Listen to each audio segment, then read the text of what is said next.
से निकल गया, कोई चूक हो गई, तो फिर हमें लंबा पछताना पड़ेगा। तो मैं इस सारी बातों का आपको यही बस एक चीज कहना चाहती हूं कि आप इन बातों का ध्यान रखें, हिकमत से काम लें, उन्हें चुने जो आपके काम आ सके। और हमारे विधायक जी जिस तरीके से काम कर रहे हैं, जिस तरीके से इन्होंने अपने आवास को आपके लिए खुला कर दिया, जिस तरीके से ये आपकी मदद करते हैं, ऐसे लोगों को अगर हमने बढ़ावा नहीं दिया तो फिर आपके सांसद जैसे लोग ही चुनाव जीतेंगे। ये जो गठबंधन बना है, इसमें सभी सेक्युलर सोच के लोग शामिल हैं। दूसरी तरफ नफरत फैलाने वालों का गठबंधन है।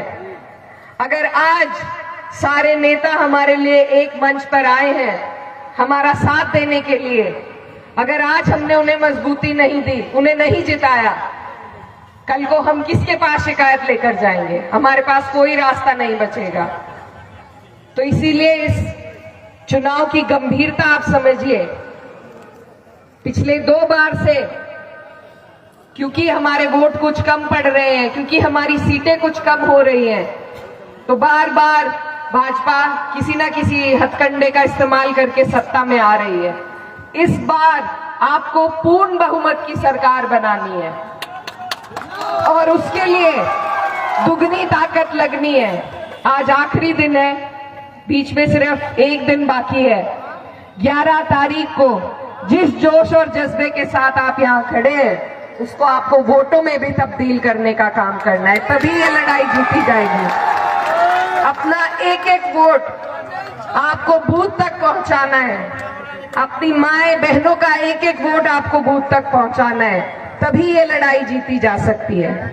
और देखिए, मैं फिर कहती हूँ कि नफरत फैलाने वालों का जवाब अगर किसी तरीके से दिया जा सकता है तो वो भाईचारे की नींव को मजबूत करके दिया जा सकता है। याद रखिए, जब वक्फ का बिल आया था, हम सिर्फ 24 सांसद थे जो मुसलमान थे, बाकी 208 जो हमारे साथ कंधे से कंधा मिलाकर खड़े हुए वो हमारे हिंदू भाई थे। तो ये देश सेक्युलर था, है और रहेगा, लेकिन उसमें आपके योगदान की जरूरत है। इस देश के संविधान को बचाने के लिए आपके योगदान की जरूरत है। भाजपा बदलना चाहती है, लेकिन अगर हर सूबे में हम उसे हराएंगे तो वो कुछ नहीं कर पाएगी। याद रखिए, अंग्रेजों ने भी इसी तरीके से हम पर राज किया था। उन्होंने भी हिंदू को मुस्लिम से लड़ाकर हम पर राज किया था, लेकिन जब इस देश के लोगों ने ठान ली और एकजुट हुए तो हमने यहां से अंग्रेजों को भगा दिया था। ये नए दौर के अंग्रेज हैं भाजपा वाले, इनको भी इसी तरीके से हराया जा सकता है। जब हिंदू और मुस्लिम अपना हाथ जोड़ ले तो कोई ताकत नहीं जो भाजपा को सत्ता पे बिठा सकेगी। तो ये बातें आपको याद रखनी है। इस भाईचारे की नींव को हमें मजबूत करना है, तभी हमारी आने वाली नस्लों की तरक्की हो पाएगी। और मैं आपको ये कहना चाहती हूँ कि आप सिर्फ बिहार के लिए वोट नहीं कर रहे, आप इस देश के लाखों करोड़ों हिंदुस्तानी जो मेरी तरह आपसे उम्मीद और आस लगा रहे हैं कि आप सही फैसला लेंगे, आप हम सबको हिम्मत देने का काम करेंगे, आप उन सब की हौसला अफजाई करेंगे।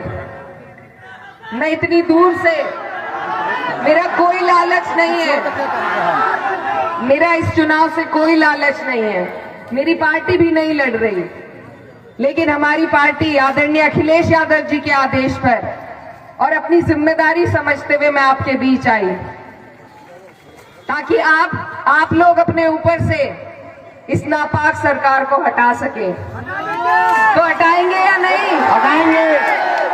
और मैं आपसे वादा करती हूँ कि जो हौसला उस जीत से हमें मिलेगा, उसी के बल पर अगले साल जब हमारे यहाँ चुनाव आएगा, हम आपकी मिसाल देकर, हम बिहारी भाइयों की मिसाल देकर उत्तर प्रदेश में भी इस सरकार को हटाने का काम करेंगे। ये धरती हमेशा क्रांतिकारी धरती रही है। इस देश की हर क्रांति में बिहारी भाइयों का सबसे बड़ा योगदान रहा है। और अगर भाजपा को हराने की क्रांति कहीं से चल सकती है, मुझे बस यही उम्मीद है कि मेरे बिहारी भाई ही उसे चला सकते हैं। तो ये सारी उम्मीदें लाखों करोड़ों हिंदुस्तानियों की आपके साथ हैं। आपको बस एक काम करना है, चुपचाप अपनी सरकार बनानी है, अपना मुख्यमंत्री बनाना है और मुंह तोड़ जवाब देना है भाजपा की सरकार को। मैं जाते जाते आपके बीच से अपने बड़े भाई मुकेश यादव जी के लिए आपसे आग्रह करती हूँ, आपसे विनती करती हूँ कि अपना एक एक वोट लालटेन पर देकर इन्हें यहाँ से जिताने का काम कीजिए। आने वाली 11 तारीख है और हम सब आपकी तरफ आस की निगाहों से देख रहे हैं।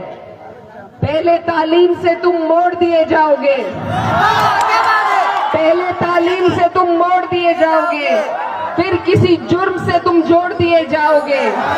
हाथ से हाथ की जंजीर बनाकर निकलो, वरना धागे की तरह तोड़ दिए जाओगे। तो ये बात को याद रखते हुए आने वाली 11 तारीख को बिहार की तस्वीर बदलने के लिए और हिंदुस्तान की तकदीर बदलने के लिए अपना एक एक वोट महागठबंधन की सरकार बनाने के लिए दीजिए। और आप सभी से दुआओं की दरखास्त है।